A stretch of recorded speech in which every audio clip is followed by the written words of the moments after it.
तो स्वागत है आप सभी का हमारे इस YouTube चैनल पाठ्यकला पे। जैसा कि हम लोग यहाँ पे UGC नेट से संबंधित हिस्ट्री के PYQ यहाँ पे हम लोग देख रहे थे और जिसमें हम लोगों ने 2011 से लेकर के 2024 तक के सारे प्रश्न पत्र हल करने की यहाँ पे हम लोगों ने लक्ष्य रखा है। तो इसी संदर्भ में अभी तक हम लोगों ने टोटल 2016 तक के प्रश्न पत्रों को हम लोगों ने देखा है, ठीक है। तो 2016 तक के सारे प्रश्न पत्र हम लोगों ने देख लिए हैं, 2011 से 2016 तक के। तो आज हम बेसिकली जो बात करने वाले हैं उसमें आपको जून 2017 के जो प्रश्न पत्र होंगे UGC नेट में हिस्ट्री से संबंधित, उसके यहाँ पे हम लोग PYQ को देखने वाले हैं, ठीक है। तो जैसा कि आप लोग जानते हैं कि हमारे इस चैनल पे आप लोगों को UGC नेट से रिलेटेड PYQ की सीरीज चलाए जा रहे हैं, ताकि जो दिसंबर में एग्ज़ाम प्रस्तावित है वो एग्जामिनेशंस में कहीं ना कहीं ये आपको हेल्प करेगा, है ना, रिवीजन करने में और UGC नेट के एग्जामिनेशन पैटर्न को समझने में। बहुत सारे PYQ जो होते हैं वो रिपीट भी होते हैं, तो इस संदर्भ में ये ज़रूरी हो जाता है कि हम तमाम तरह के लगभग 10-12 साल के प्रश्न पत्रों के अच्छी सी व्याख्या कर लें, अच्छे से उसको देख लें, क्योंकि बहुत सारे प्रश्न जो होते हैं वो आपके रिपीट होते हैं, ठीक है। तो हमारी इस पाठ्यकला जो चैनल है आपका, है ना, तो हमारे इस पाठ्यकला चैनल पर आपको UGC नेट से रिलेटेड पॉलिटिकल साइंस और हिस्ट्री के कंटेंट आपको प्रोवाइड करवाए जाते हैं, ठीक है। तो हिस्ट्री के जो PYQ हम लोग डिस्कशन करने वाले हैं वो बेसिकली मैं हिंदी मीडियम में डिस्कशन करने वाला हूँ, ठीक है। और पॉलिटिकल साइंस के जो कंटेंट आपको दिए जाते हैं वो इंग्लिश मीडियम में दिए जाते हैं, ठीक है। तो चलिए हम लोग वीडियो के यहाँ पे शुरुआत करते हैं। तो आज जो हमारा वीडियो होगा इसमें हिस्ट्री के प्रश्न पत्र होंगे और उसकी हम लोग यहाँ पे व्याख्या देखने वाले हैं। और जो ये प्रश्न पत्र है वो कब का है तो ये भी आपको याद रखना है, ये जो आज हम लोग देखने वाले हैं वो आपका जून 2017 का प्रश्न पत्र है, ठीक है। तो ये जो प्रश्न पत्र हम लोग आज व्याख्या जिसकी करने जा रहे हैं वो आपका जून 2017 के प्रश्न पत्र है, जिसमें टोटल 50 प्रश्नों की ये श्रृंखला दी गई है, ठीक है। तो हम लोग आज इस वीडियो में 50 प्रश्नों की इस श्रृंखला को विस्तृत तरीके से हम लोग हल करने का यहाँ पे प्रयास करने वाले हैं, ठीक है। जिसमें से पहला प्रश्न हमारा ये है, मध्य पाषाण युग के बारे में निम्नलिखित में से क्या सही है ना। मेसोलिथिक एज के बारे में यहाँ पूछा गया है, तो उसके बारे में क्या सही है वही आपको बताना है। तो सामान्यतः लघु पाषाणिक औजार पाए गए हैं, तो बिल्कुल सही बात है। जब मध्य पाषाण में आप जाते हो तो वहाँ पे आपको लघु पाषाणिक औजार ही देखने को मिलते हैं। नेक्स्ट हम बागोर, लंगनाच तथा भीमबेटका कुछ महत्वपूर्ण स्थल हैं, बिल्कुल हैं, जो मध्य पाषाण युग से संबंधित है। जंगली तथा पालतू पशुओं की हड्डियां पाई गई है, बिल्कुल पाई गई, क्योंकि मध्य पाषाण काल की जो आप एक विशेषताएं देखते हैं उनमें ये भी है कि यहाँ पे पशुपालन की शुरुआत हो जाती है, ठीक है। तो पशुपालन की यहाँ पे शुरुआत हो जाती है मध्य पाषाण युग में। तो यहाँ पे जंगली और पालतू पशुओं की हड्डियां भी पाई जाती है और इस काल के शैल चित्र उपलब्ध हैं, बिल्कुल हैं, क्योंकि जब हम भीमबेटका की बात करते हैं, ठीक है, भीमबेटका, तो वहाँ पे आपको जो शैल चित्र देखने को मिलते हैं वो मध्य पाषाण काल से भी संबंधित है। तो इस तरह हम लोग देख सकते हैं कि सारे इसके ऑप्शंस यहाँ पे करेक्ट हैं, तो ऑप्शन नंबर ए हमारा क्या हो जाएगा, करेक्ट हो जाएगा। नेक्स्ट क्वेश्चन नंबर 2 की अगर हम लोग बात करें, सेकेंड नंबर प्रश्न की, तो निम्नलिखित में से कौन सा नवपाषाण कालीन पुरातात्विक स्थल राख के टीले के लिए नहीं जाना जाता है, ठीक है। तो ये आपका नियोलिथिक साइट के बारे में पूछा गया है, जो राख के टीले के बारे में नहीं जाना जाता है। ऑप्शन है उतनूर, पलवाय, कुपगल, बुर्जहोम। तो जैसा कि आप लोग जानते हैं ये आपका बुर्जहोम हो जाएगा इसका करेक्ट आंसर, ठीक है। ये आपका कहाँ पे है, तो बुर्जहोम आपका मेनली कश्मीर में है, ठीक है। और यहाँ पे एक तरीके से गर्तावास के साक्ष्य देखने को मिलते हैं आपको, है ना, गर्तावास के साक्ष्य देखने को मिलते हैं, गड्ढे में घर का साक्ष्य।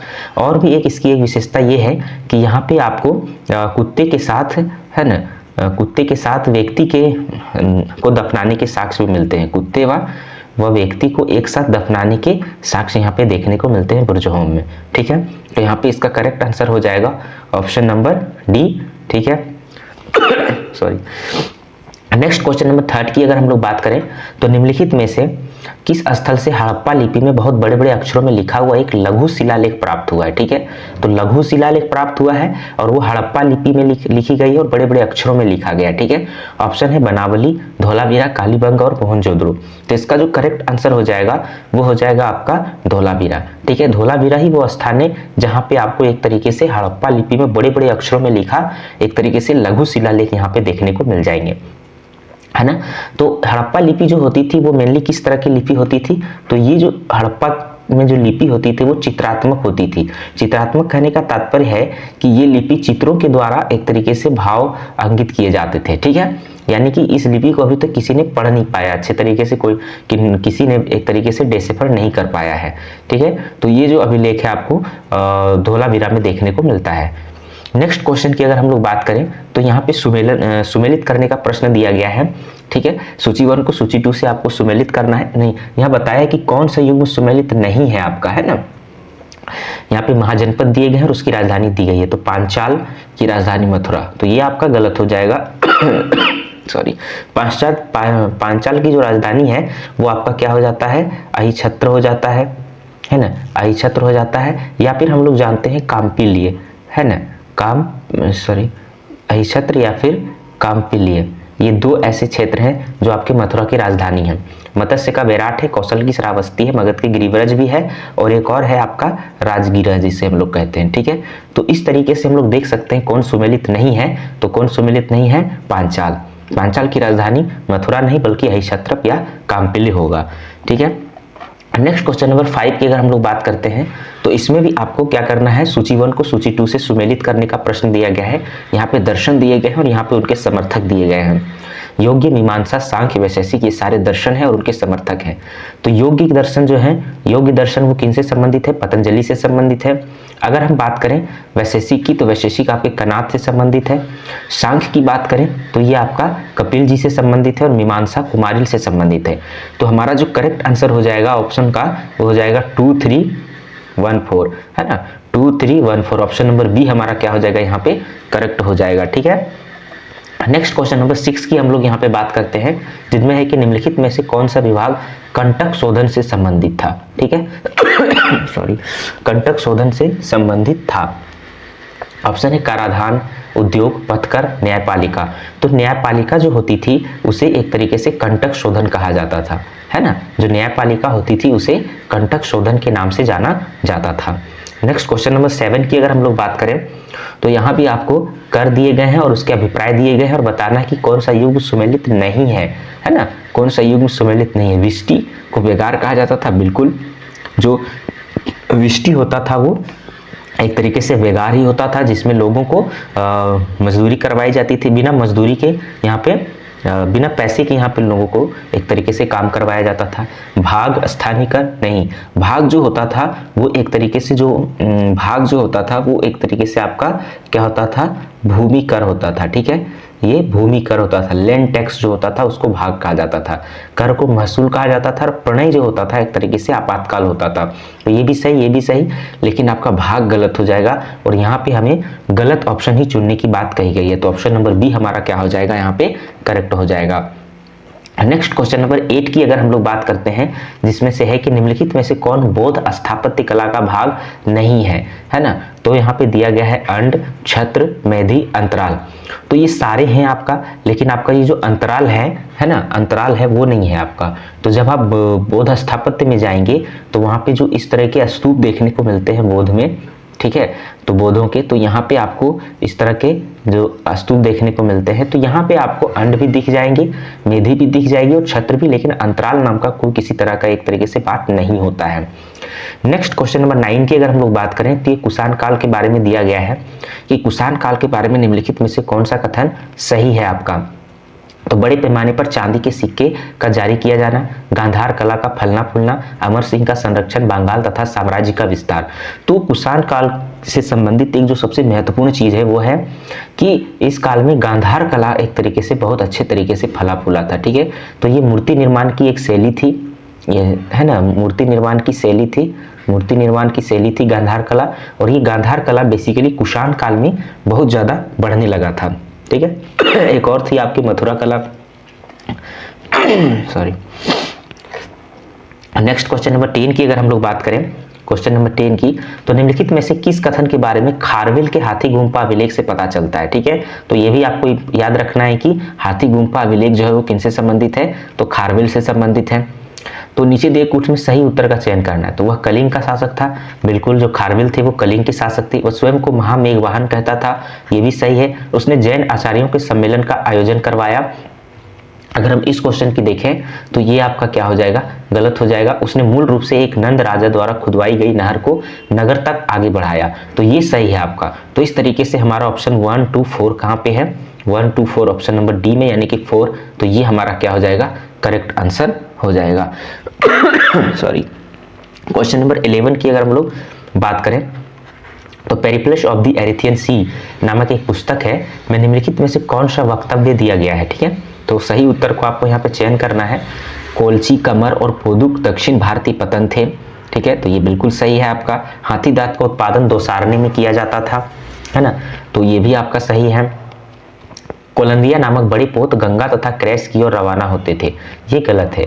मसालिया मुजरिस के दक्षिण में था, ये सही है। तो इस तरह से हमारा जो करेक्ट आंसर हो जाएगा 1, 2, 4 हो जाएगा, 1, 2, 4 ऑप्शन नंबर डी हमारा क्या हो जाएगा, यहाँ पे करेक्ट हो जाएगा। सॉरी। क्वेश्चन नंबर 11 की अगर हम लोग बात करते हैं तो क्वेश्चन नंबर 11 में, सॉरी एक मिनट, ये हमारा गलत हो गया। क्वेश्चन नंबर 11 को हम लोग देखते हैं तो 1 स्टेटमेंट सही है, 2 भी स्टेटमेंट सही है, और आपका कोलंदिया नामक बड़े पोत गंगा तथा क्रेस की ओर रवाना होते थे, ये भी सही है, और मसालिया मुजरिस के दक्षिण में था, ये आपका एक तरीके से गलत स्टेटमेंट हो जाएगा। तो हमारा 1, 2, 3 ये हमारा करेक्ट आंसर हो जाएगा, ठीक है। नेक्स्ट क्वेश्चन नंबर 12 की अगर हम लोग बात करें, क्वेश्चन नंबर 12 की बात करें तो इसमें आपका लेखक दिया गया है और ये पुस्तक के शीर्षक दिए गए हैं, ठीक है। दंडीन, भास, हेमाद्री, भवभूति, किनकी कौन रचना करते हैं ना, तो दंडीन जो है वो एक तरीके से 10 कुमार चरित्र के लेखक हैं। तो इस तरीके से ए का थर्ड ऑप्शन नंबर 3 में ही दिया गया है ना। और आपका अगर हम बात करें भास का, तो भास की रचना है प्रतिमा नाटक, है ना, प्रतिमा नाटक। उसके बाद हम बात करते हैं हेमाद्री, तो हेमाद्री की जो रचना है वो चतुर्वर्ग चिंतामणि, और भवभूति की रचना है उत्तर राम चरित्र। तो इस तरीके से हमारा करेक्ट आंसर हो जाएगा ऑप्शन नंबर 3। नेक्स्ट अगर हम बात करें क्वेश्चन नंबर 13 की, जिसमें यहाँ पे कथन और कारण से संबंधित प्रश्न दिए गए हैं कि फायान चंद्रगुप्त द्वितीय के समय भारत आया था। करेक्ट है कि फायान जो थे वो चंद्रगुप्त द्वितीय के समय भारत आए थे। उसने चंद्रगुप्त द्वितीय को अपनी राजधानी पाटलिपुत्र से शासन करते हुए वर्णन किया है, ये भी आपका सही है, और एक दूसरे की व्याख्या भी करता है। तो ऑप्शन क्या हो जाएगा, ऑप्शन नंबर ए हमारा इसमें करेक्ट हो जाएगा। नेक्स्ट हमारा है क्वेश्चन नंबर 14, निम्नलिखित खगोलविदों को सही कालानुक्रम में आपको रखना है, ठीक है। तो यहाँ पे हम लोग देख सकते हैं आर्यभट्ट है, ब्रह्मगुप्त है, लगध है और ब्राह्मीर है। तो जैसा कि हम लोग जानते हैं सबसे पहले यहाँ पे हो जाएगा लगध यहाँ पे सबसे पहले आएंगे, तो यानी कि 3rd नंबर ऑप्शन हमारा सबसे पहले हो जाएगा।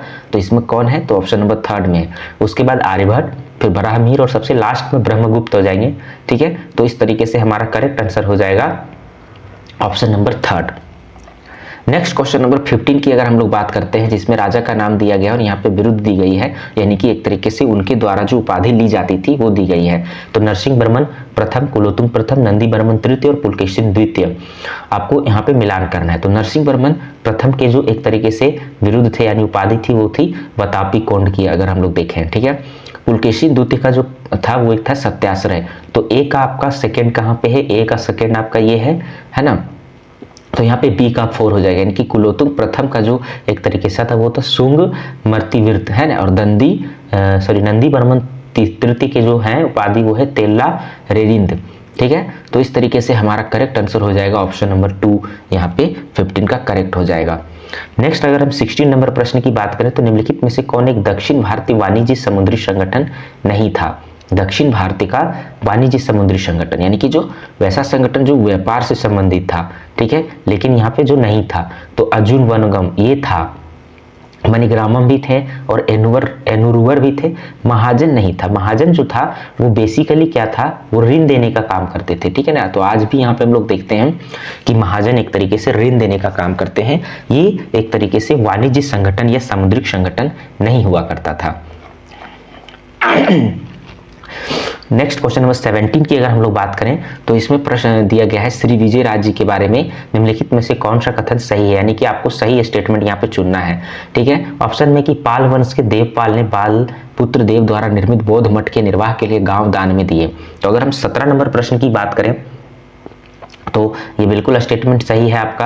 और चोल वंश के राजा प्रथम के श्री विजय राज्य के साथ सौहार्द संबंध थे, बिल्कुल सही। श्री विजय के साथ राजेंद्र प्रथम के संबंध प्रारंभ में मित्रतापूर्ण थे, परंतु बाद में उनमें शत्रुता हो गई। तो अगर हम बात करें तो ये भी आपका सही हो जाएगा। और मार विजयतुंग वर्मन ने नागापट्टिनम में एक बौद्ध मठ का निर्माण कराया। तो इसमें चारों स्टेटमेंट आपके यहाँ पे करेक्ट हो जाएंगे, तो हमारा ऑप्शन नंबर ए यहाँ पे करेक्ट हो जाएगा इस क्वेश्चन का। नेक्स्ट क्वेश्चन नंबर 18 की अगर हम लोग बात करते हैं तो यहाँ पे ग्रंथ दिए गए हैं और उससे संबंधित उनके लेखक दिए गए हैं। तो ताज उल मासिर, तारीख मुबारक शाही, मसालिक उल अबसार फी मुमालिक उल अमसार और शुभ अल असा। तो ताजुल उर मासिर है ना, ताजुल उर मासिर, तारीख मुबारक शाही। तो हम बात करते हैं यहाँ पे, तो हम लोग देख सकते हैं कि ताज उल मासिर हसन निजामी की रचना है और तारीख मुबारक शाही जो है आपका, तारीख मुबारक शाही जो है वो आपका याहिया बिन अहमद सरेंदी का है। तो आपका ऑप्शन नंबर ए का 2 हो जाएगा। ए का 2 आपका इसमें भी है, तो ये गलत हो जाएगा। तो उसके बाद आपका ऑप्शन नंबर बी का 3rd, तो ए का 2 और बी का 3rd यानी कि ये ऑप्शन नंबर 3rd करेक्ट हो जाएगा। तो सी का 4 हो जाएगा ना, यानी कि मसालिक उल अबसार फी मुमालिक उल अमसार ये सिहाबुद्दीन अल उमरी का हो जाएगा और शुभ अल आसा ये अल कास्कंदी का लेखन हो जाएगा। ठीक है। नेक्स्ट क्वेश्चन नंबर 19 की अगर हम लोग बात करते हैं तो यहाँ पे एक स्टेटमेंट दिया गया है कि अपनी लगभग 40 वर्षों की खानी और बादशाहियत के दौरान उसने कभी बाजार के लोगों, निम्न तबके के लोगों, संगीतकारों और विदूषकों से बातचीत नहीं की। तो यह कथन जियाउद्दीन बर्नी का है और निम्नलिखित में से किस सुल्तान के बारे में कहा गया है? नासिरुद्दीन मोहम्मद, बलबन, अलाउद्दीन खिलजी, मोहम्मद बिन तुगलक। तो ये किसके बारे में कहा गया है? बलबन के बारे में कहा गया है। ठीक है, बलबन के बारे में। ये काफी क्रूर शासक होते थे जो सिजदा और पेबोस प्रथा एक तरीके से चलाए हुए थे, है ना। सिजदा और पेबोस प्रथा चलाए थे। नवरोज का त्यौहार भी ये शुरू करवाया, मतलब अपने समय में मनाते थे। ठीक है, और ये तुर्क चहलगानी जो होता था जिसमें 40 अमीरों के समूह थे जो इल्तुतमिश के द्वारा बनाया गया था, उनमें ये एक तरीके से उनका सदस्य हुआ करते थे। ठीक है, लेकिन जब ये सुल्तान बनते हैं तो ये तुर्क चहलगानी को समाप्त कर देते हैं क्योंकि वो उनकी बढ़ती ताकत से ये वाकिफ थे, क्योंकि खुद तुर्क चहलगानी का ये मेंबर हुआ करते थे। ठीक है, तो यहाँ पे इसका करेक्ट आंसर हो जाएगा बलबन। नेक्स्ट क्वेश्चन नंबर 20 की बात करें तो निम्नलिखित में किस शहर का नाम अलाउद्दीन खिलजी ने अपने बेटे खिज्र खां के नाम पर खिजराबाद रखा था? तो ऑप्शन में लखनौती, रणथंभौर, चित्तौड़ और मांडू। तो जैसा कि हम लोग जानते हैं पद्मावती मूवी जो हम लोगों ने देखा है, ठीक है, आप लोग जरूर देखे होंगे, तो उसमें पद्मावती में के बारे में जो जिक्र किया गया वो चित्तौड़ से संबंधित है। तो जब चित्तौड़ का विजय ये अलाउद्दीन खिलजी करता है तो उसी के दौरान उसका जो पुत्र रहता है खिर्ज खान, उसको वो चित्तौड़ सौंप देता है और उस जगह का नाम चित्तौड़ से खिजराबाद कर देता है। ठीक है, और वहां से वो फिर दिल्ली लौट जाता है। ठीक है, तो ये हो जाएगा आपका चित्तौड़, यहाँ पे करंट आंसर हो जाएगा। नेक्स्ट 21 नंबर क्वेश्चन की बात करें तो 14वीं सदी के संत कवित्री लल्ला डेड की रचनाओं को किस नाम से जाना जाता है? ऑप्शन है वर, वाक, लाल काव्य, स्मंद। तो इसका जो करेक्ट आंसर हो जाएगा वो हो जाएगा आपका वाक, है ना। तो लल्ला डे जो एक तरीके से ये कवित्री थी, ये कहाँ की थी ये भी पूछा जाता है, तो ये कश्मीर की थी। ठीक है, और इनकी जो रचनाएं थी उनको क्या कहा जाता था? वाक कहा जाता था, है ना। इनकी रचनाओं को वाक कहा जाता था। नेक्स्ट क्वेश्चन नंबर 22 की बात करते हैं तो यहाँ पे एक स्टेटमेंट है जियाउद्दीन बर्नी से रिलेटेड कि जियाउद्दीन बर्नी उल्लेख करता है कि शराब पर प्रतिबंध के बावजूद नशेड़ी, व्यभिचारी और अय्यास लोग अपने घरों के भीतर भट्टियां बनाकर शराब तैयार करते थे, उसे पीते थे और गुप्त रूप से उसे ऊंचे दामों पर बेचते भी थे। तो उपर्युक्त कथन में जियाउद्दीन बर्नी ने निम्नलिखित में से किस सुल्तान का जिक्र किया है जिसने अपने राज्य में शराब पीने और उसे बेचने पर पाबंदी लगाई थी? तो ऑप्शन है बलबन, अलाउद्दीन खिलजी, मोहम्मद बिन तुगलक, फिरोज शाह तुगलक। तो इसका जो करेक्ट हो जाएगा वो हो जाएगा आपका अलाउद्दीन खिलजी। जब अलाउद्दीन खिलजी शासक बना था तब उसने एक तरीके से शराब पीने और बेचने दोनों पर पाबंदी लगा दी थी। ठीक है, ताकि उसके साम्राज्य को अक्षुण्ण बनाए रखे, किसी तरह के विरोध के स्वर नहीं पनपे। ठीक है, तो इसी के लिए उन्होंने अलाउद्दीन खिलजी ने ये कदम उठाया था कि उन्होंने अपने साम्राज्य में शराब को बेचने और पीने दोनों पर पाबंद लगा दिया था। ठीक है, 23 नंबर प्रश्न की बात करते हैं तो कश्मीर के निम्नलिखित चक शासकों का सही कालक्रम में व्यवस्थित करना है आपको। सॉरी, तो अगर हम यहाँ पे देखते हैं 23वां नंबर प्रश्न की, तो 23वां नंबर प्रश्न में हम लोग इसका जो करेक्ट आंसर हो जाएगा आपका सुल्तान हैदर शाह आपका सबसे पहले हो जाएगा। ठीक है, ऑप्शन नंबर 4 जो इसमें है आपका, उसके बाद आपका सुल्तान मोहम्मद शाह हो जाएगा सेकेंड नंबर में। ठीक है, यानी कि हमारा ऑप्शन हो जाएगा 4, उसके बाद ऑप्शन नंबर 1 हो जाएगा, उसके बाद आपका सेकेंड हो जाएगा, फिर आपका ऑप्शन नंबर थर्ड हो जाएगा। लेकिन ये ऑप्शन आपके नहीं दिए गए हैं, तो उस समय क्या था कि यूजीसी नेट ने इसमें थोड़ी गलतियां करी थी, तो सभी लोगों को समान अंक दिए गए थे यहाँ पे।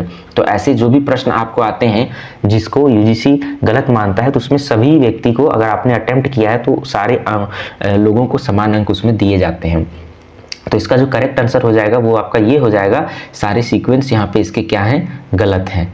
ठीक है, नेक्स्ट क्वेश्चन की अगर हम लोग बात करते हैं तो यहाँ पे एक स्टेटमेंट दिया गया है 24 नंबर प्रश्न में कि यह उनका रिवाज है कि जिस व्यक्ति को यह यानी कि पान की थाली दी जाती थी वह अपने हाथ में थाली लेकर उसे अपने कंधे पर रखता था और उसके बाद अपने दूसरे हाथ से धरती को छूकर अभिनंदन करता था। तो सुल्तान मोहम्मद तुगलक द्वारा अपने अमीरों तथा विदेशी मेहमानों के लिए दावतों का उल्लेख करते हुए निम्नलिखित में से किसने उक्त विवरण लिखा था? तो ऑप्शन है Abdul Razzaq, Ibn Battuta, Mirza Nathan, Shams Siraj Afif.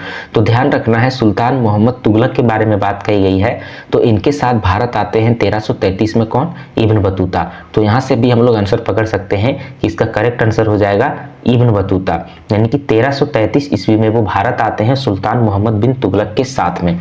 ठीक है, नेक्स्ट क्वेश्चन नंबर 25 की अगर हम लोग बात करते हैं तो किसने अपनी रचना मदनूस सिफा सिकंदर शाही को समझने के लिए निम्नलिखित तर्क प्रस्तुत किए?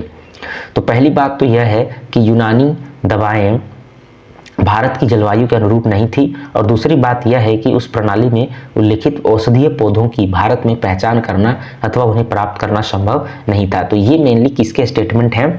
ठीक है, तो यहाँ से हम लोग देख सकते हैं ऑप्शन में है अली मोहम्मद खान, मिल्हन, मीर मासूम और मियाँ भुवा। तो ये ध्यान रखना है, ये किसका स्टेटमेंट है? मियाँ भुवा का स्टेटमेंट है।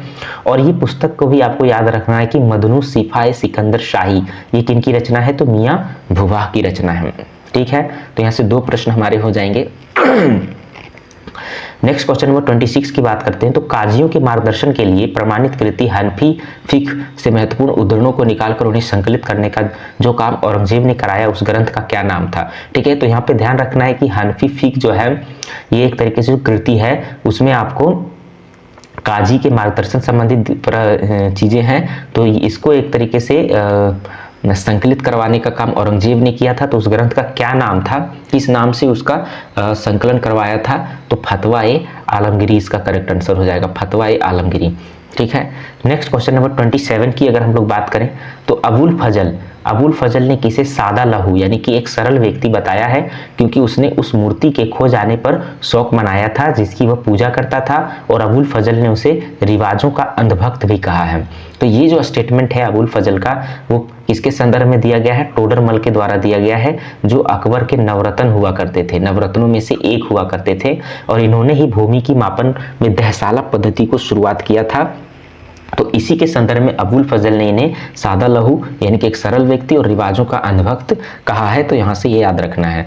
क्वेश्चन नंबर 28 की हम बात करते हैं तो यहाँ लेखक है और यहाँ पे उनके कार्य दिए गए हैं कि किनसे कौन संबंधित है।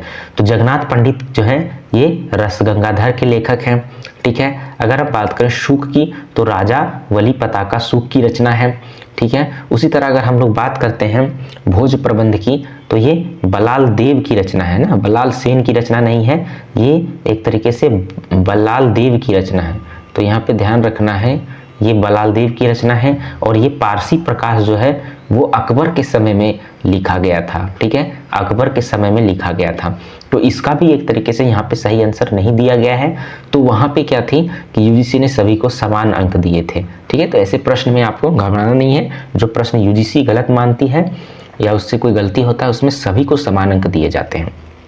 नेक्स्ट क्वेश्चन नंबर 29 की बात करें तो निम्नलिखित में से कौन हुंडी का एक प्रकार यानी कि रूप नहीं है? जब्ती हुंडी, दर्शनी हुंडी, मियादी हुंडी, फसलाना हुंडी।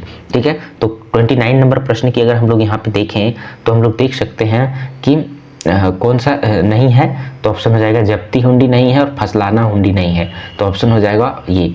ठीक है, 1 to 14। तो हुंडी एक तरीके से विनिमय पत्र हुआ करता था। ठीक है, नेक्स्ट क्वेश्चन नंबर 30 की हम लोग बात करते हैं जिसमें आपको कालानुक्रम आपको दर्शाना है ना। 30 नंबर प्रश्न की बात करें तो ऐतिहासिक भवनों को उनके निर्माण के समय के अनुसार दर्शाइए। हुमायूं का मकबरा, तो यहाँ से ये भी याद रखना है कि हुमायूं का मकबरा कहाँ है, दिल्ली में, अटाला मस्जिद जौनपुर में, रबिया दौरानी का मकबरा औरंगाबाद में, शेरशाह का मकबरा सासाराम में है।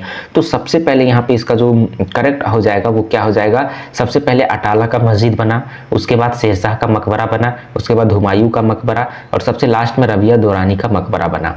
तो इस तरीके से हमारा करेक्ट आंसर हो जाएगा ऑप्शन नंबर बी। इस तरह के प्रश्न आपको रटने वाले होते हैं, ठीक है, इस तरह के प्रश्न रटने वाले ही होते हैं। नेक्स्ट क्वेश्चन नंबर 31 की अगर हम लोग बात करें तो मुगल शाही घराने के निम्नलिखित में से किस महिला ने गायों की चराई के लिए अपनी जागीर से जमीन दी थी। तो हमीदा बानो बेगम, महम अनगा, नूरजहां, मुमताज महल। तो ये हो जाएगा हमीदा बानो बेगम, ये अकबर की माता थी, हुमायूं की पत्नी थी।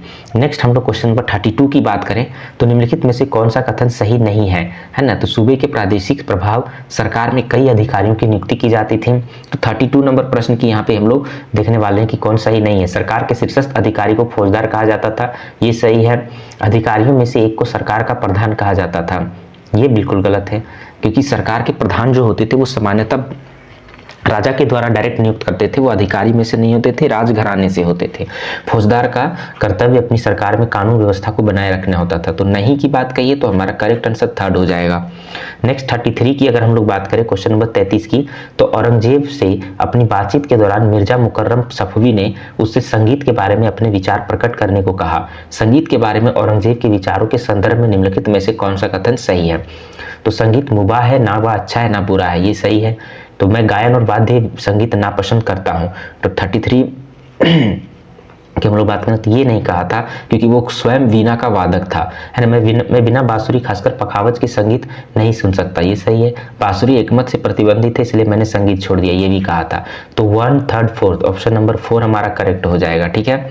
नेक्स्ट है 34 नंबर प्रश्न, जिसमें शाहजहां द्वारा बनवाए गए निम्नलिखित भवनों को उनके निर्माण के ऐतिहासिक क्रम में दर्शाना है। आगरा के किले दीवाने आम, ताजमहल आगरा, आगरा के किले मोती मस्जिद और जामा मस्जिद शाहजहांबाद। तो 34 नंबर प्रश्न की अगर हम लोग बात करें तो सबसे पहले आपका इसका करेक्ट आंसर हो जाएगा ये, है ना। सबसे पहले आपका आगरा के दीवाने आम, फिर ताजमहल बनवाया गया, फिर आगरा के मोती मस्जिद बनवाया गया, फिर लास्ट में जामा मस्जिद शाहजहांबाद को बनवाया गया, ठीक है।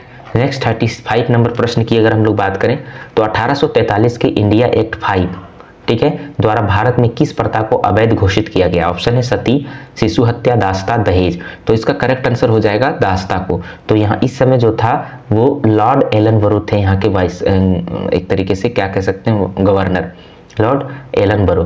तो एलनबरो ने ही एक तरीके से दास प्रथा को 1843 में खत्म किया था। यही कारण है कि इसे आधुनिक भारत का अकबर भी कहा जाता है। नेक्स्ट क्वेश्चन नंबर 36 की बात करें तो कथन और कारण दिया गया है कि भारत के अभिजात वर्ग एवं राज परिवारों को शिक्षा प्रदान करने के लिए भारत में चिप्स कॉलेज की स्थापना करी गई थी। बिल्कुल सही। मूल निवासी अपनी भाषाओं में नहीं बल्कि अंग्रेजी में शिक्षा प्राप्त करने के इच्छुक थे। बिल्कुल नहीं। मूल भाषी होंगे तो वो चाहेंगे कि यहाँ के जो स्थानीय निवासी वो चाहेंगे कि यहाँ के स्थानीय भाषा में उन्हें शिक्षा दी जाए। तो हमारा हो जाएगा ऑप्शन ए सही, लेकिन आर गलत, है ना। नेक्स्ट हम लोग 37 नंबर प्रश्न की बात करते हैं। निम्नलिखित में से किसने इस मत का समर्थन नहीं किया कि भारत में संरक्षण प्राप्त नरेश मात्र ब्रिटिश ताज के सामंत थे। ठीक है, ऑप्शन है आपका sir Louis Topper, Wheaton, Duke of Argyll और सर विलियम ली वार्नर। तो 37 नंबर का जो हमारा करेक्ट आंसर हो जाएगा वो हो जाएगा सर विलियम ली वार्नर, इनका स्टेटमेंट है ये। नेक्स्ट क्वेश्चन नंबर 38 की बात करें तो ये निम्नलिखित अकाल आयोग दिए गए हैं, ठीक है, और इसको कालानुक्रम आपको व्यवस्थित करने का यहाँ पे प्रश्न दिया गया है। तो सबसे पहले हम लोग देख सकते हैं कैंपबेल आयोग। तो कैंपबेल आयोग को हम 1866 ईस्वी में गठन किया गया था।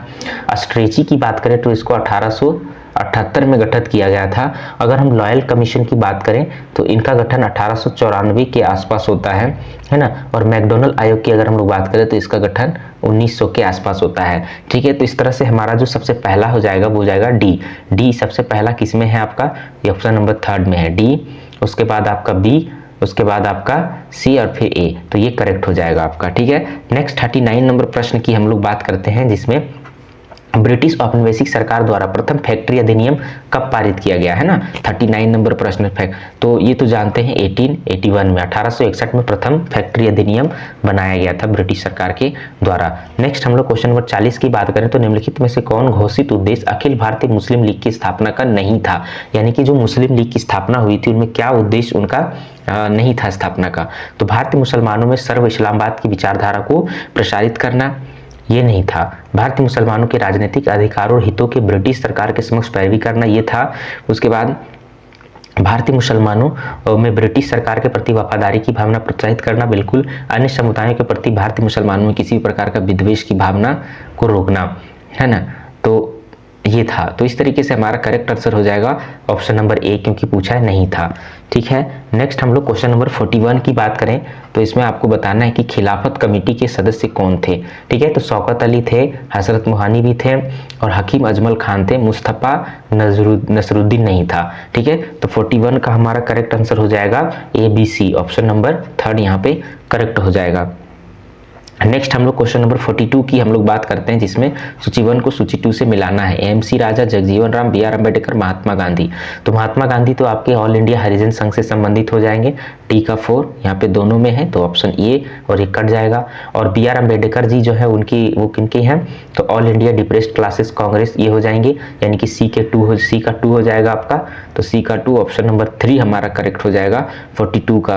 अगर हम लोग देखें, एक मिनट, सॉरी आपका 1 मिनट, फिर से हम लोग इसको देखते हैं, इरेज कर देता हूं इसे। तो यहाँ पे हमारा जो 42 का करेक्ट आंसर हो जाएगा वो हो जाएगा आपका MC राजा, ये all India depressed classes association से संबंधित है। ठीक है, उसके बाद Jagjivan Ram all India depressed classes league से संबंधित है। Ambedkar ji all India depressed classes congress से संबंधित है और महात्मा गांधी ऑल इंडिया हरिजन संघ से संबंधित है। करेक्ट आंसर हमारा ऑप्शन नंबर बी हो जाएगा, है ना। नेक्स्ट हम लोग बात करते हैं क्वेश्चन नंबर 43 की, यानी कि 43वां नंबर प्रश्न। निम्नलिखित में से किस अधिनियम को जवाहरलाल नेहरू ने गुलामी का नया चार्टर बताया है। ठीक है, 43 नंबर प्रश्न का तो ये हो जाएगा गवर्नमेंट ऑफ इंडिया एक्ट 1935 को जवाहरलाल नेहरू जी ने गुलामी का नया चार्टर बताया था। ठीक है, नेक्स्ट 44 नंबर प्रश्न की बात करते हैं। तो निम्नलिखित में से किसने 1932 के ओटावा व्यापार समझौते की यह कहकर निंदा की थी कि इससे भारत के अधिक विस्तृत हितों की हत्या हुई है। तो ये भी स्टेटमेंट आपका किनका है, जवाहरलाल नेहरू जी की ये स्टेटमेंट है 44वां नंबर का। ठीक है, नेक्स्ट क्वेश्चन नंबर 45 की बात करें हम लोग, जिसमें से यहाँ पे दिया गया है कि निम्नलिखित में से कौन लिबरल पार्टी का सदस्य नहीं था, है ना। तो ऑप्शन में दिनसा पेतित अली इमाम, पुरुषोत्तम दास ठाकुर, SM परांजपे, VS श्रीनिवासन शास्त्री। तो यहाँ पर लिबरल पार्टी का सदस्य नहीं था, है ना। 45 की अगर हम लोग बात करें तो MS परांजपे लिबरल पार्टी का सदस्य नहीं था। 46 की बात करें तो निम्नलिखित में से राष्ट्र राज्य होने के लिए कौन सा अनिवार्य शर्त नहीं है, है ना। 46 की बात करें तो एक राष्ट्र अथवा करीबी संबंधित राष्ट्रों के लिए एक सरकार के राज्य के रूप में गठन, ये सही है आपका। एक राज्य जिसकी क्षेत्र राष्ट्रीय सीमाओं से निर्धारित होती है, बिल्कुल सही। एक राज्य जिसका कानून राष्ट्रीय रीति रिवाज और आकांक्षाओं से निर्धारित होती है, बिल्कुल सही। एक राष्ट्र राज्य की अभिव्यक्ति होती है, बिल्कुल गलत। तो ये हमारा करेक्ट आंसर हो जाएगा ऑप्शन नंबर 4। नेक्स्ट 47 नंबर प्रश्न की हम लोग बात करें तो भारतीय संविधान के निम्नलिखित अनुच्छेदों में से कौन पुरुषों व स्त्रियों को पूर्ण समानता की गारंटी देता है। तो अनुच्छेद 14 और 15, यानी कि ऑप्शन नंबर बी हमारा क्या हो जाएगा, करेक्ट हो जाएगा। नेक्स्ट हम लोग 48 प्रश्न नंबर की बात करते हैं। तो निम्नलिखित में से कौन राजनीतिक में एक महान नव प्रवर्तक था, पूरी तरह से और सजग रूप से धर्मनिरपेक्ष होने के कारण वह राष्ट्र के समक्ष सांप्रदायिकता के खतरे को साफ साफ समझ रहा था, जो अक्सर कहा करता था कि सांप्रदायिकता उतना ही बड़ा शत्रु है जितना बड़ा उपनिवेशवाद। तो चंद्रशेखर आजाद और यशपाल भगवती चरण वोहरा भगत सिंह। तो करेक्ट आंसर हो जाएगा भगत सिंह, है ना। 48 का आपका 4 हो जाएगा। नेक्स्ट 49 की अगर हम लोग बात करें तो इसमें निम्नलिखित में से कौन सा राज्य पुनर्गठन आयोग का सदस्य नहीं था, है ना। तो राज्य पुनर्गठन आयोग कब बने थे, तो 1953 में बने थे। किनके, तो फजल अली के नेतृत्व में। तो ये थे हरदेनाथ कुंजरू भी थे, KM पनिकर भी थे, शशिपाद बनर्जी नहीं थे। तो ये आपका करेक्ट आंसर हो जाएगा।